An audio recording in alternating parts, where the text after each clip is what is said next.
DAHER-SOCATA is the result of a long tradition of aviation. It is a story of men and their flying machines, an adventure that started 100 years ago with Morane-Saulnier and which continues to this day. The shapes have changed, the techniques have evolved, but the spirit of innovation remains. For the first time in history, an aircraft manufacturer is pleased to celebrate a century of continuous production. The story begins in 1909, when Louis Blériot was the first to succeed at crossing the English Channel. It was a success, due in part to Raymond Saulnier, a young engineer who designed the fuselage. Saulnier reunited with his childhood friends Léon and Robert Morane, two brothers with a passion for mechanics and auto racing.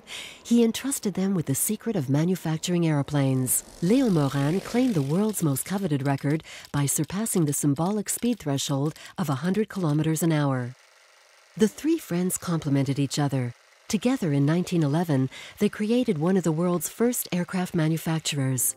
Thus, the Société des Aéroplanes Morane-Saulnier was officially founded. To make a name for themselves and garner orders, they needed to win prestigious records.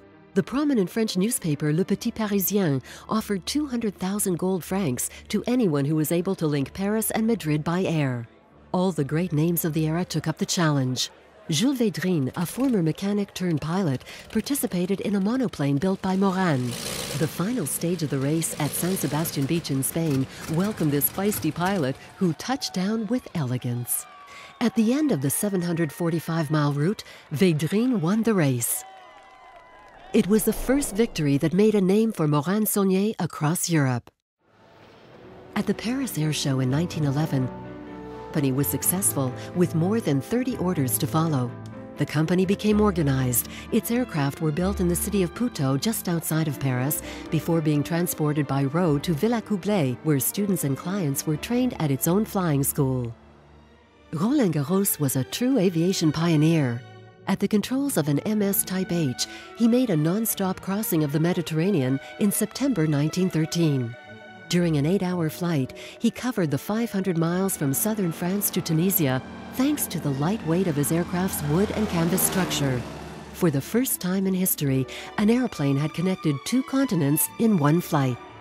Active on all fronts, Morane-Saulnier even participated in the Monaco Rally by introducing 4 seaplanes.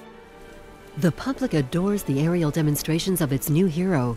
The pilot, Brun-de-Jon des Moulineaux, took off from the beach in Dinard and demonstrated his Morane-Saulnier's exploits with a passenger on board. Technology advanced. For better visibility and stability, the parasol wing concept was developed, a success story that equipped the French Air Force and trained generations of pilots, like here at Villacoublay. World War I brutally ended aviation's budding dreams for a modern Icarus. But the airplane became a real tool. After the conflict, the aircraft industry benefited from technological advances, and handling and performance took priority. Robert Morane discusses new flying techniques with his chief pilot. At that time, an accomplished aviator had to know how to perform aerobatics. Michel Detroyat, a true virtuoso of the discipline, and Charles Neugesser, a flying ace and war hero, became the brand's best ambassadors. They even organized international competitions. It's a great honor for me to meet in Villacoublay the German Gerhard Fiesler, who is a great master of the art of flying. 1928.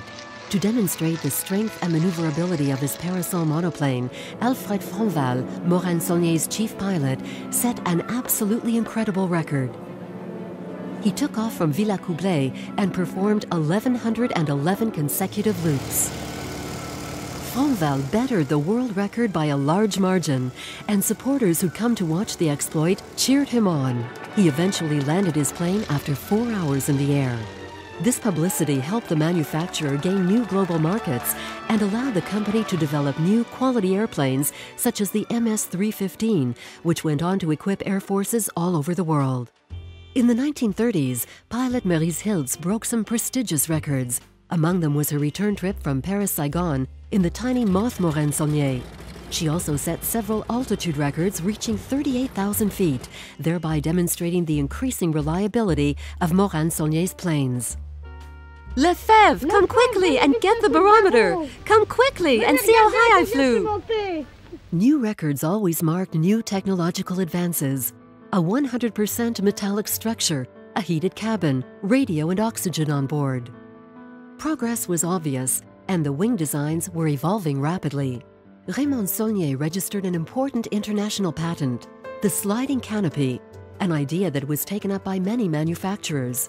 The royalties from this invention helped the company's further development. In 1935, the MS-406 became one of the first modern fighter jets. It was designed for use on short and improvised terrain. It became popular because of its modernity. Over 300 miles per hour for the new French fighter prototype, the Morane 406. 1,200 models equipped the best squadrons of the French Air Force at the outbreak of World War II. The Second World War brought the French aircraft industry to its knees, and the business had to be built up almost from scratch as soon as the conflict ended. One aircraft symbolized the industry's revival, the Vanneau, a fighter trainer that benefited from the newest technology available, full metal skin cantilever design. The war had advanced the aviation industry. With an order of 1,000 aircraft, Morane Saulnier then launched its production from the company's new factory in Tarbes, France. New types of aircraft appeared, 2- and 4-seaters, twin-engine and light aircraft. Soon, another success in military training aircraft was to leave the drawing board, the Morane 733. In the 50s, Morane Saulnier entered the jet age. France needed jets to train its pilots, and the Air Force launched a tender to aircraft manufacturers. Morane Saulnier, with its extensive experience in training aircraft, proposed the Fleuret, a side-by-side 2-seater. Jean Cliquet was the company's indispensable test pilot. He made the maiden flight and performed a public demonstration of the plane at the Paris Air Show. Ultimately, the Fouga Magister, the flagship of the French Air Force aerobatic team for over 20 years, was chosen instead of the Fleuret. However, Fouga did not have the facilities for mass production. Thus, it was Morane Saulnier who built the first 100 airframes and all the wings for this legendary aircraft. This marked the beginning of the company's aerostructures production business, a phase of specialization that permitted Morane Saulnier to diversify. Innovation is part of the company's continued drive for excellence, as demonstrated by its ingenuity, as evidenced by the Fleuret project, which was never abandoned. Morane Saulnier had the simple and ingenious idea of extending the 2-seater's fuselage to convert it to a 4-seater. An avant-garde concept was born, the Morane Paris, the world's first business jet. Pressurized cabin, comfortable seats, and good handling qualities, the Paris flew at over 400 miles per hour. A tour of the United States for the Paris jet was organized along with Beechcraft, and prestigious clients such as Frank Sinatra and the Shah of Iran acquired these aircraft, along with orders that came from Brazil, Argentina, and France. For the budding business clientele, Morane Saulnier created the Paris 3.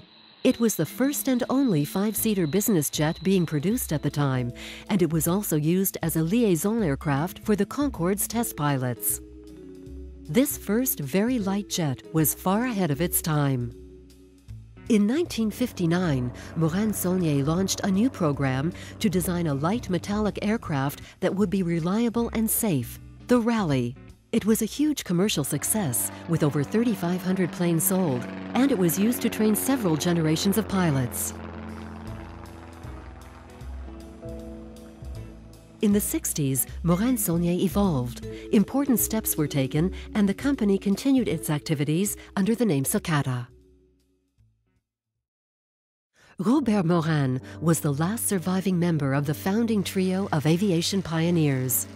He was 17 years old when the Wright brothers took their first flight, and he died in 1968, 1 year after the Concorde was introduced to the public.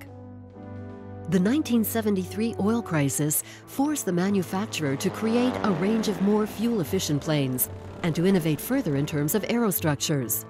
The engineering office in Tarbes used new wing airfoils that later equipped the entire TB series, destined for private pilots, professional and military training. In all, over 2,000 aircraft were produced. In the early 90s, a revolutionary concept in business aircraft was born, a single-engine pressurized turboprop, the TBM 700, which offered a new way of traveling.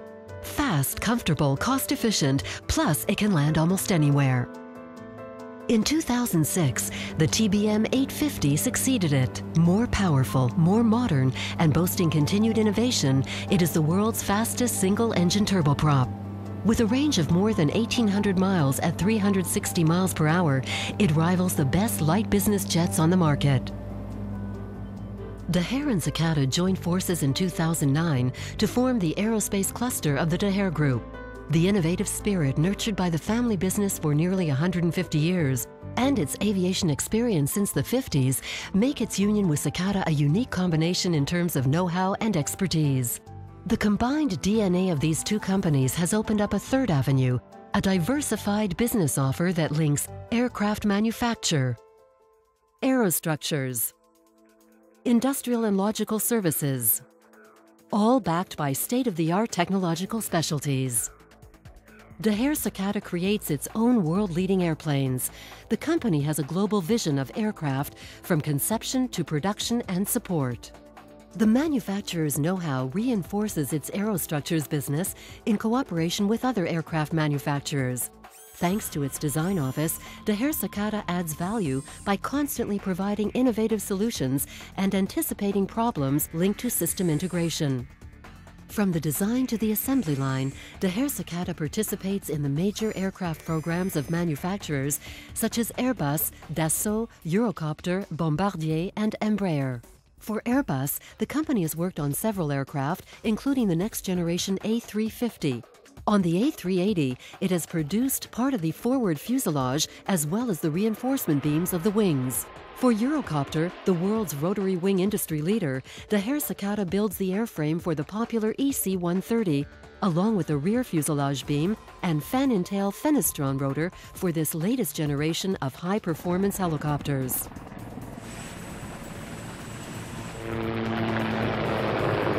For aircraft manufacturer Dassault, the company produces the upper fuselage of its latest business jet, the Falcon 7X. Daher is also a service company. In a globalized aviation industry, it aims to simplify manufacturers' processes and secure the supply chain. The transport of spare parts, delivery of assembled sections, assembly line construction and installation, these services demand logistical and industrial expertise. With its own information systems, Daher controls the flow in real time. In addition, the company offers an aircraft maintenance service. Technological specialties will propel the company into the future. DAHER-SOCATA's experience allows it to devote its design office and engineering resources to major research programs. The company believes in the future of composites, metallics, and the combination of both. All trades on this pyramid communicate and interact with each other. It is the principle of the virtuous circle that enhances them all. That is why DAHER-SOCATA's offer today is so unique and diverse.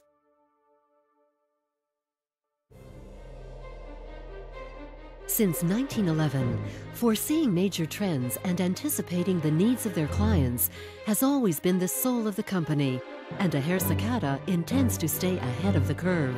From the beginnings of Morane-Saulnier to today, the company's key to success remains its people. Thanks to them, the company has produced an average of one aircraft every 2 days for the past 100 years.